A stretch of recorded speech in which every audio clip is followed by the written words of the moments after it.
So my name is Jay Tucker. I am the executive director for the Center for Media, Entertainment, and Sports at UCLA's Business School. I recognize that as compelling as this panel is about to be, and it will be compelling, that we are standing between you and drinks. Although I would not object to a few of you in the back being runners and bringing everybody drinks while we do this. It's not a problem.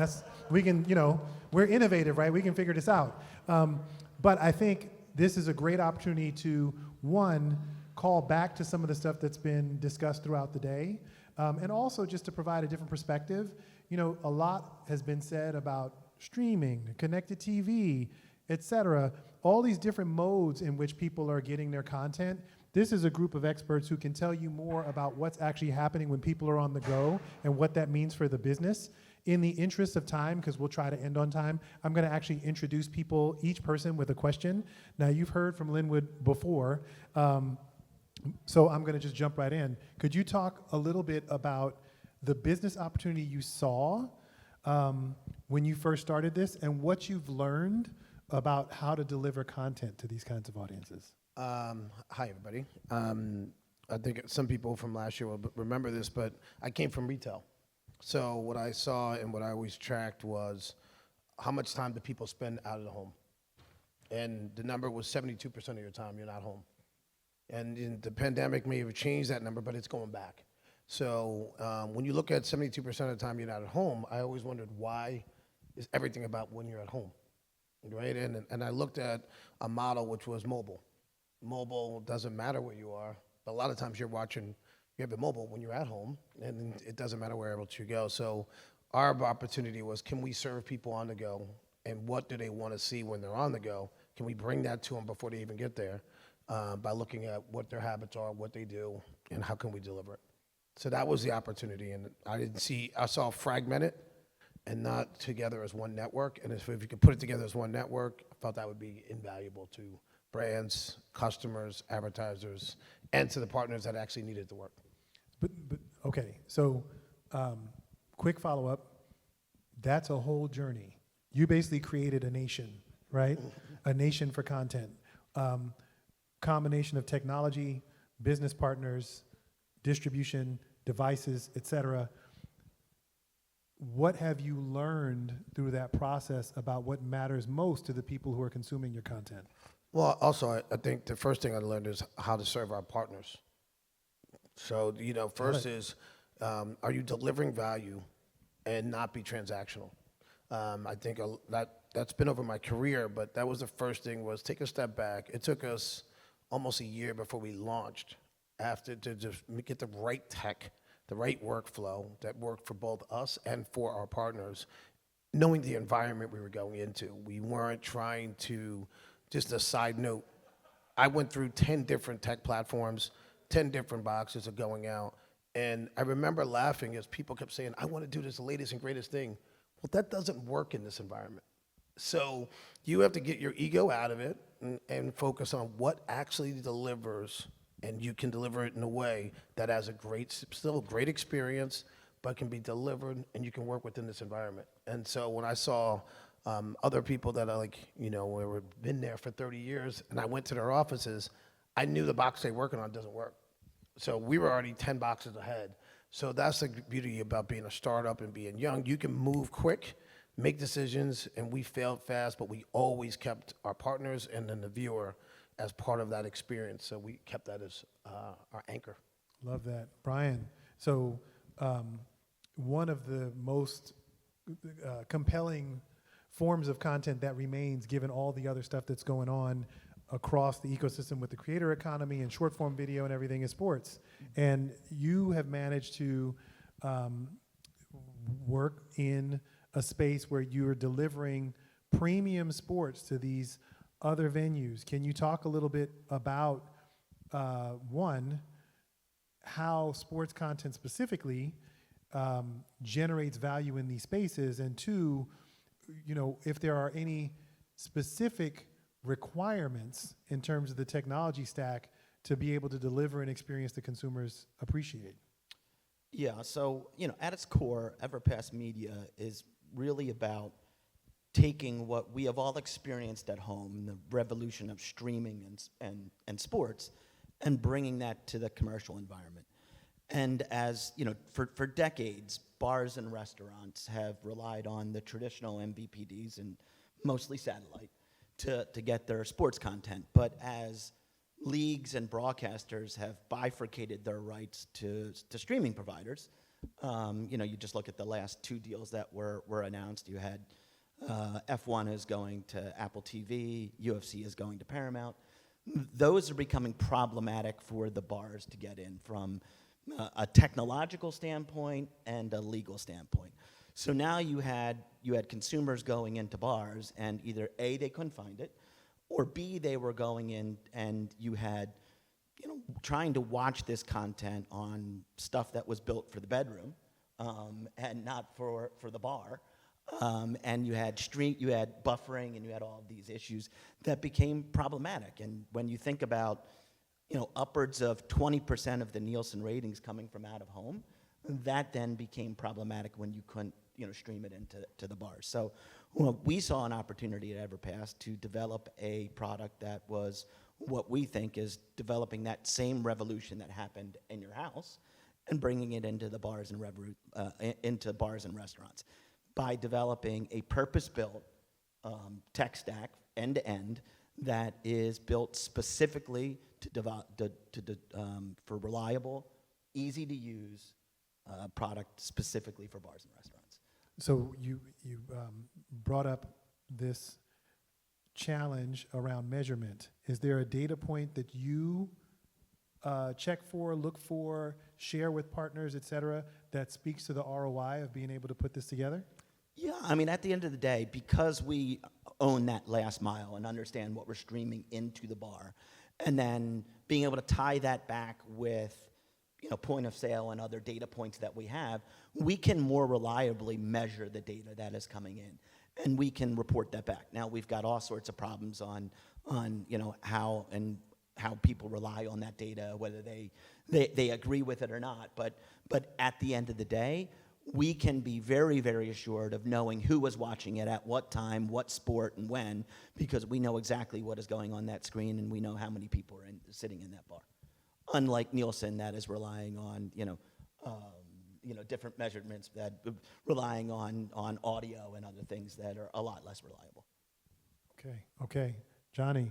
So, you know, you are really focused on distribution. Can you talk a little bit more about what you've learned so far around what needs to happen to make all this stuff work? Yeah, sure. So at Video Elephant, we're distributing content to many different channels, from, you know, online video and web, to streaming, where we own and operate 3 FROST channels. We have another 4 channels that we manage. We have an enormous library of vertical video as well, and we're distributing to different out-of-home endpoints.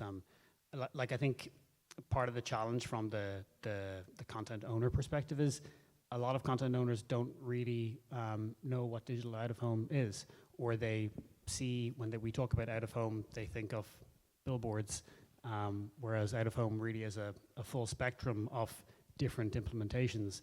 I think for a lot of the people up here, what we're talking about is real TVs running real content in environments where people are dwelling, and I think, you know, educating both the advertising side and the content side about this being a very, very real opportunity. That's kind of what we're focusing on. So if there were 3 things, 3 points that you wanted to impress on the market, what would they be? Well, I don't even know if it needs to be 3. I think it comes down to, you know, this is very viable inventory. This inventory has value. And, you know, I think what we would all like to see is better classification for what this is, because when we talk about the convergence of CTV and out-of-home, like, we really are talking about that Venn diagram, that section of video inventory that gets a little bit lost because, you know, from the buyer perspective, there's not really a team focused on that. It's either out-of-home or it's CTV, whereas our position is there is really viable inventory that sits in the middle there. And I think that's the the message that we're trying to get out, again, to the buy side, but also to the content owners who maybe don't realize and don't see this as a distribution opportunity, whereas in fact it can be pretty low-hanging fruit for them. Okay. I don't know if Melva Benoit is still here. She's a mentor of mine and a baller, and it's fun to be here on stage because this is like old home week. But one of the things she talks about when she's teaching her class about media is that, you know, there's the content, there's the audience, and there's monetization, right? And so otherwise you don't really have media. And what you're speaking to, I mean, we're up here as a group because we're talking about the modes of distribution, but really this is a business conference and it's about monetization. So can you just talk a little bit about what the opportunity is if people better understand this market? Sure. Well, like there is a digital out-of-home component to all media buying, you know, but it's a very, very small percentage of digital media spend. And you know, last year we worked with a research company to publish some findings, and we found that 64% of consumers are more likely to watch ads if it is mixed with entertainment content versus just ads on their own. A lot of digital out-of-home screens right now are just running ads because that's what they can do when they hook into the digital out-of-home SSPs, whereas we think that we can present a much better opportunity for the consumer as well as the advertiser by mixing, you know, premium content, long form, short form, but that's also relative to the setting. So, you know, we'll run different content in a doctor's waiting room than maybe you'll see in a retail environment because the dwell time is different. And I think it's about understanding that and being able to present, you know, different content experiences for consumers as they go throughout their day. Because, you know, that's the world we're kind of moving into, is where everything is really an opportunity to capture attention. And we feel that, you know, out of home is quite potentially the next frontier in that.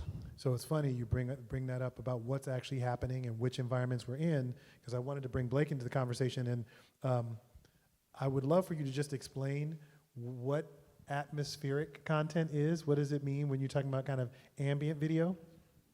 So I'm going to dispel the myth of ambient video because premium video in different settings has different definitions. So just to level set a little bit, Atmosphere TV is a company that has made it fun to watch TV outside of the home again. And I'm gonna survey the room here to make my point. How many of you have gone to a bar or restaurant to watch a sporting event? Show of hands. Great. How many of you have gone to watch Judge Judy at 3 o'clock in the afternoon? 0, right? If there was someone that raised their hands, I would gladly have a shot of tequila with you because there's a long conversation ahead. But the reality is, seriously, Alan, it'd be wild. There's 2 kinds of content that work in an out-of-home environment. You go somewhere to watch television. It's live sports, which myself and my peers air on our platforms, or something else, because it's not Judge Judy, it's not CNN on mute, it's not Stephen A. Smith yelling at a cloud on mute. You have to create something that's meant for the eyes and not the ears, and that's what Atmosphere does. And so it's not just an amalgamation of short-form content that's put onto a screen in 60,000 businesses watched by 154 million people a month. It's a premium content experience because you're taking the best of what exists on the internet and you're drawing eyes and sometimes ears and attention to a platform that is watched and loved and brings joy to an environment instead of either creates a divisive environment with news or creates a terrible viewing experience with some other, you know, daytime television or something that doesn't work in that environment. There's nothing wrong with the content I highlighted, by the way. It works great on a different kind of couch, the one that's inside of your home. But when you change that environment, all of a sudden it is not premium. That is a sub-premium experience, and so we bring something a little bit different to the table. Can you talk a little bit more about that?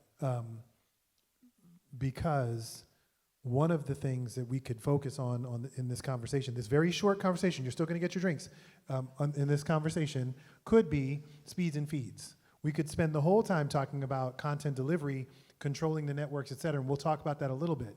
But the interesting thing that you and Johnny have pointed out is this idea that environment, situation, and context kind of dictate how to best take advantage of an opportunity with certain kinds of content. So what do you know about those situations that tells you this is the stuff that we need to have on our service? Well, we ask a ton of questions for our audience. We have a large audience, do a ton of qualitative research to make sure that we understand what's going to work. We're also human beings, and we know that when we go grab drinks with our friends, we want to laugh, we want to smile, we want to tap our friends on the shoulder and point at the screen and say, that was an amazing piece of video. Or when we're in the airport, we want to see what's happening with the latest sports news or the latest news around the world. We use our brains in a lot of instances, but we ask a lot of questions, and we try to talk about what we would want to watch. What do you want to watch when you leave your home? Powerpuff Girls and C-SPAN. Okay. Tequila shots after? Yeah, let's go. All right. Yeah, look, this whole business was founded on the premise that television that was currently airing in 2015 when our founders came up with this company was absolute trash when you come into a different location, when you come into an environment outside of the living room. And we asked ourselves the question, what do you want to watch? And that's how you ended up with cat videos on television in some cases. Nothing wrong with it. Lego Thriller, I recommend Lego Thriller, right? So Lena, first of all, always great to share a stage with you. Lena has been an executive at Warner Brothers. She's moved on to all kinds of interesting moments in her career where she's really been a technology innovator and early adopter, and she's somebody who stays on top of tons of trends. Now you're with Cinemedia. I was hoping that you would talk a little bit about what you see as this opportunity for, content delivery specifically in places like hotels. So we've been talking about, out of home generally, but can you talk more specifically about what's possible in places like hotels? Yeah, so, and we're T-minus 7 minutes to drinks, folks. So for, within Cinemedia, they have a new product service, and it was the reason that I took this role, called Senza, and it's a cloud service, cloud delivery service that can take any TV screen and turn it into a smart TV, and everything is done in the cloud. So instead of having to deal with downloads and issues on expensive hardware devices, you just have basically like a decoder device, and it pipes it into any TV screen. That's been done in living room, home spaces, but now working with companies that are in hospitality and out of home and trying to bring new experiences to their customers. And the thing I like to say is that the living room has left the building, and consumers want to have engaging experiences, not always exactly like in a home, but ones that are more engaging and are relevant to them, and not just, as you said back in 2015, the type of content you'd get there. So in this space, we're really powering the next generation of content experiences and taking away all the limitations that are currently there when you're working with different platforms or app stores and things like that you can't always do immediate instant updates. So that's working especially also in hospitality, where there are companies and also brands that want to take control directly of their own ad revenue and in-hotel experiences and control that, basically creating new premium experiences for their hotel guests. And also this works for brands if they want to go now direct to consumer and do different kind of fan engagement experiences with live experiences wherever they want to do pop-up events and things like that as well. So can we stay on that for a little bit? One of the things that I wanted to ask all of you, this doesn't seem like the kind of environment where you can go it alone. Lynnwood was talking earlier about, relationships with his clients and partners. In this case, with hospitality, is an interesting dynamic only because when, if we go back even 10 years, they had a lot more control over what media people had access to when they were on premise. And certainly 20 years ago, as far as what the amount of revenue they could capture, it was all of the revenue, right? Now that's not the case, but if you're going to be a service provider in that space, I'm sure there's some kind of dynamic to make sure that everybody wins. Can you talk a little bit about, what's the story? What's the point of value that you try to make sure they get out of a relationship with you? Yeah, so I think it's about controlling your customer experiences and being able to get the data you need to make informed decisions. And there's several platforms out there that don't always give you all of that access to be able to do that, or you're relying on somebody else. So in this case, what we're working on is giving that control back to the company that wants to run it. We don't care who that company is. It's either the distributor of it or somebody else, a service provider that a company goes to. But we know that data's king, and it's always going to be, and so giving the ability to create now new customer experiences and be able to change things on a dime and serve ads in different ways and create notifications and things like that that are more personalized, or connecting consumers from their hotel app when they check in. They could already have connected to all of their apps, and they basically curate their own experience in a TV, or get to the point of their kids walk into another room, there's your Powerpuff Girl show, right? So that kind of an experience. Let's go, And Bubbles. Jay does have a daughter, that's why he said Powerpuff Girls. Oh, Okay? please, I love the Powerpuff Girls long before she was born. Come on. Who doesn't love Blossom? So we've got a whole 3 minutes left. We did a great job on introducing everybody, and we have 3 minutes for the actual panel discussion, so it's going to go quick. I want to make sure that I give you all a chance to talk about two things. So this is kind of open for everybody. Item one, I'm very curious, and I don't know if these folks are curious, about the kind of pros and cons related to owning the delivery, right? So, we say content is king. Lena just said that, data is king. But as Lynnwood would say, distribution is emperor, right? And we're talking about services where end-to-end, these are folks that kind of own the delivery to the end user. So if you can talk about that. The second thing is, because you're on stage and you got all these people out here, what are you looking for in prospective partners, right? So feel free to jump in on either or both. I'm going to go really quick. I'd want to address one thing, too. When you look about this market, look at it as commercial TV or a streaming product or whatever you want to call it. It's TV. DirecTV, a good friend of mine used to work there, ran their sports part. It was $2.5 billion a year.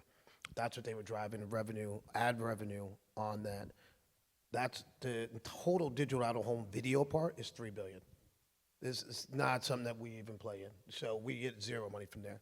And I go back to why I brought that up is this entire environment is about owning the entire thing is expensive. It's hard. But at the end of the day, when you get to the data point, it's the most valuable part of that whole entire ecosystem because you know every single thing that's going on. We know where we're delivering, who's there when we're delivering it, and the data points of what's being sold in it. So now we become very valuable because people are seeing that value. And I think the one thing I'd say to you is that scale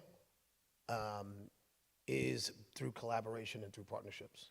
I think the ego says go it alone. The smart people go together with everybody. So everybody in this stage I partner with, I have zero ego, and I think that's the key on really scaling out and being successful in this part of the business. For us, owning the whole distribution end to end is about being able to have different ways to monetize the business.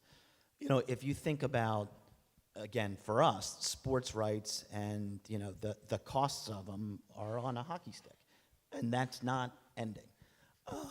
And those costs get passed down to the bars and restaurants. And when you think about the other costs that they have in the commodity and labor and all the other stuff, that decision point then quickly becomes, well, do I need that? So if I have other ways to monetize it by owning that whole way, I can start passing on additional costs to then make that more palatable for them and share in those revenue streams. So that's why owning from end to end and having that full delivery is important for us. Yeah, I think we're a little bit different in that we don't own the hardware, but I think to Lynnwood's point, and we would really lean into that, is we see ourselves as a cog in that kind of partnership ecosystem. And we work very, very closely with the screen operators to be able to enable them to be able to run premium content and to bring in monetization. So in terms of what we look for prospective partners, we're always looking to work with screen operators, big or small, content owners. We work with over 1,000 content owners currently, but we're always looking to grow that library and to continue to feed the distribution into out-of-home. Anthony Wood can't tell me what to do. Comcast can't tell me what to do. I can do whatever I want. It's the best part of owning your platform end to end. That's it.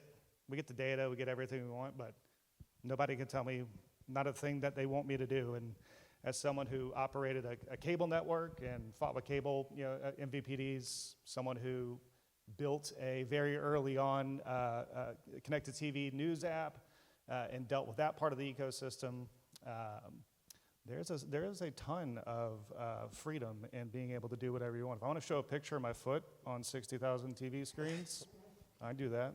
I mean, I might lose some customers, but Not with your feet, you terrible wouldn't. shots of tequila for me, apparently.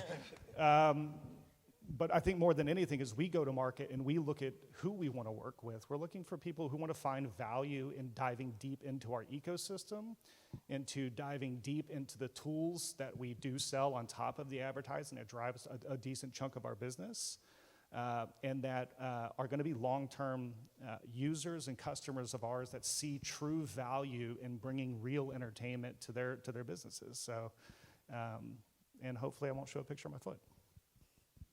It's all good if you do. Or Power Park girls. I'm going to say that needs to be an OnlyFans thing, right? Make some money, right? We're talking about monetization. Right? Fifth revenue line. Right. Look, I'll just say, because everyone's already talked about this in a great way, that I think it's about thinking forward of what do you want to do as a brand, as a company, to get past all the challenges and unknowns that we have with AI and cloud systems and content discovery and all of these new experiences that are coming out. How can you move quickly? And thinking about that, we know eyeballs are important and eyeballs are going everywhere. So don't just thinking about what happens in the home, but to really look at how are you going to reimagine your content or your brand in all of these spaces and actually figure out how you can take time to play around in this space and figure out what's going to work and partner with these fabulous people. Can I just say one more thing? Yes, you may say one more thing. The thing that's changed for all of us, and I think it's a testament to the work and the time, is we're now audience first. Nobody gives like my son doesn't say, I'm watching football. We played golf. We had the football on an iPad, and then we went back to his house. We were streaming it on YouTube. We went to a bar in Hoboken, and then we went back to my house to watch a game. He didn't say, I watched it on mobile, and he just said I was watching football. And we have that audience now. That's what the beauty of owning this is. We can be audience first, and then 365, we can talk to people. So I think that's a big change that's happened because we own it end to end. I love that. So I'm going to have to leave it there because we are overdue for drinks.